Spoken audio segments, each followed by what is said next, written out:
அஸ்ஸலாமு அலைக்கும் ஃப்ரெண்ட்ஸ். இன்றைக்கி கேரட்டு முருங்கைக்கீரை கோதுமை மாவில் போட்டு ஒரு அடை பண்ணலாம். ரொம்ப நல்லாயிருக்கும். வாங்க அதை எப்படி பண்ணலான்னு பார்க்கலாம்.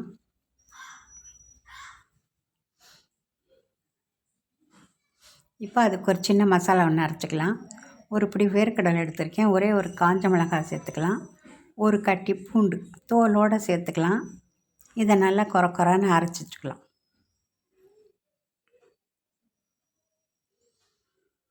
இப்போது ஒரு 1½ கப் மாவு எடுத்திருக்கேன். அதை நல்லா ஜலிச்சு விட்டுக்கலாம். கண்டிப்பாக நீங்கள் மாவு ஜலிங்க, என்ன பண்ணாலுமே மாவு ஜலிச்சு பாருங்கள். இப்போது ஒரு கடாய் சூடாக இருக்குது. அதில் ஒரு 1½ ஸ்பூன் எண்ணெய் ஊற்றிக்கலாம். கம்மியாக எண்ணெய் ஊற்றினாலே போதும். இப்போது 1/2 ஸ்பூன் சீரகம் போட்டுக்கலாம். சீரகம் நல்லா புரிஞ்சதும் நான் ஒரு மீடியம் சைஸ் வெங்காயம் 2 கட் பண்ணியிருக்கேன். 2 பச்சை மிளகாய் கட் பண்ணியிருக்கேன். அதை சேர்த்துக்கலாம். சேர்த்து இதை ஒரு வதக்கி விட்டுக்கலாம்.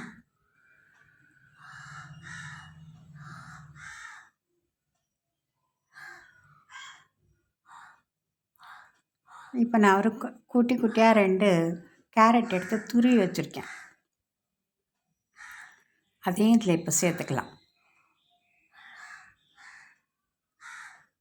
சேர்த்து இதையும் ஒரு வதக்கி விட்டுக்கலாம். ரொம்ப வதக்க வேண்டாம், லேசாக வதக்கினா போகிறோம்.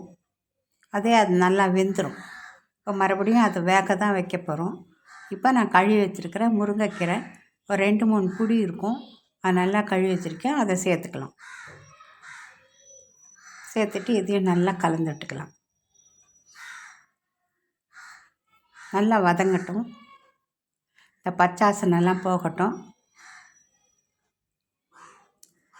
தேவையான அளவு உப்பு சேர்க்க போகிறோம். உப்பு சேர்த்து ஒரு கலந்துட்டு இப்போ அரைச்சி வச்சுருக்கோம் இல்லையா, அந்த வேர்க்கடலை, பூண்டு, காஞ்ச மிளகாய், இப்போ அதை நம்ம சேர்த்துக்க.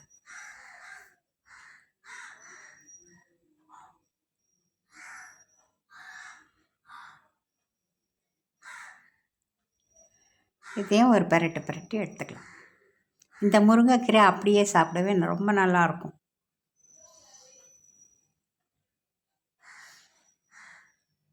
இதை நல்லா வதக்கியாச்சு. எல்லாமே நல்லா வெந்திருக்கு. பச்சை வாசனை எல்லாமே போயிடுச்சு. இப்போ இதை எடுத்து நம்ம மாவில் கலந்துக்கலாம். ஆறணுன்னு அவசியம் இல்லை, கொஞ்சம் சூடாக இருந்தாவே போகிறோம். நல்லா சாஃப்டாக இருக்கும்.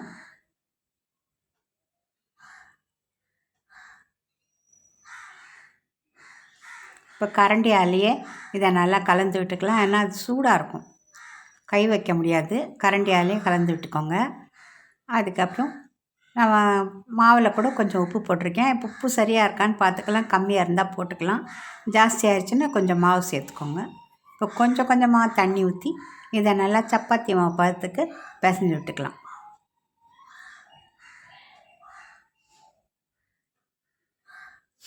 கட்டிகள் இல்லாமல் அந்த முருங்கைக்கீரை எல்லா பக்கமும் நல்லா சேர்ந்த மாதிரி நம்ம கலந்து விட்டுக்கலாம். மேலே கொஞ்சம் எண்ணெய் தடவி வச்சுக்கலாம்.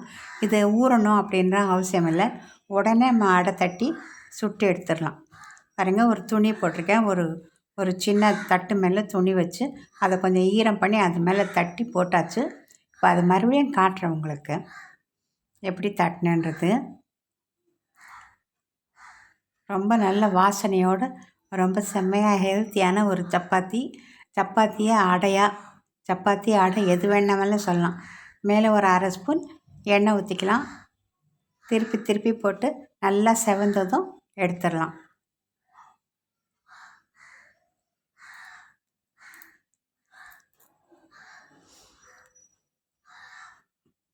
ரெண்டு பக்கம் நல்லா செவக்கணும். பாருங்கள், இந்த வெள்ளை துணியில் நான் தட்டி வச்சுருக்கேன். நம்ம கையாலே இந்த மாதிரி கொஞ்சம் ஓட்டை போட்டுக்கலாம். அப்போ நல்லா உள்ளெல்லாம் வெந்துடும். நல்லாயிருக்கும், முறை நல்லாயிருக்கும். இப்போது இதை எடுத்துடலாம்.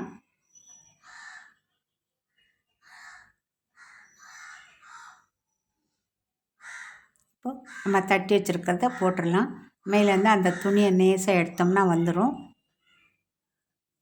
இதையும் மேலே கொஞ்சம் எண்ணெய் தடவி 2 பக்கமும் திருப்பி போட்டு நம்ம இதை சுட்டு எடுத்துடலாம்.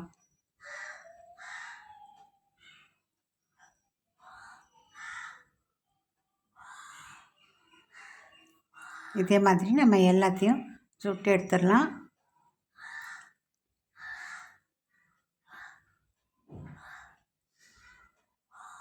பாருங்க எப்படி நல்லா செவசவன்னு இருக்குது.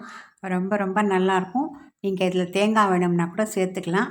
நான் இன்றைக்கி தேங்காய் சேர்க்கலை. ஆனால் அதுக்கு பதிலாக தான் நான் வேர்க்கடலை சேர்த்துக்கேன். நான் தேங்காய்லாம் சேர்த்து பண்ணியிருக்கேன், வேர்க்கடலை சேர்த்து பண்ணதில்லை. அதனால தான் நான் இப்போ வேர்க்கடலை போட்டிருக்கேன். இதுவுமே ரொம்ப ரொம்ப டேஸ்ட்டாக இருந்துச்சு. பாருங்க ரெண்டாவது கடைசியாக நான் அதை தட்டி வச்சுருக்கிறேன். அவ்வளோதான். இப்போ எல்லாத்தையும் நம்ம பொரித்து எடுத்துடலாம். காலையில் டிஃபன், ராத்திரி டிஃபனுக்கு ரொம்பவே நல்லாயிருக்கும். கண்டிப்பாக செஞ்சு பாருங்கள் ஃப்ரெண்ட்ஸ். பிடிச்சிருந்தா லைக் பண்ணுங்கள். புதுசாக யாராவது என் சேனல் பார்க்குறவங்க சப்ஸ்கிரைப் பண்ணி பாருங்கள் ஃப்ரெண்ட்ஸ். அஸ்ஸலாமு அலைக்கும்.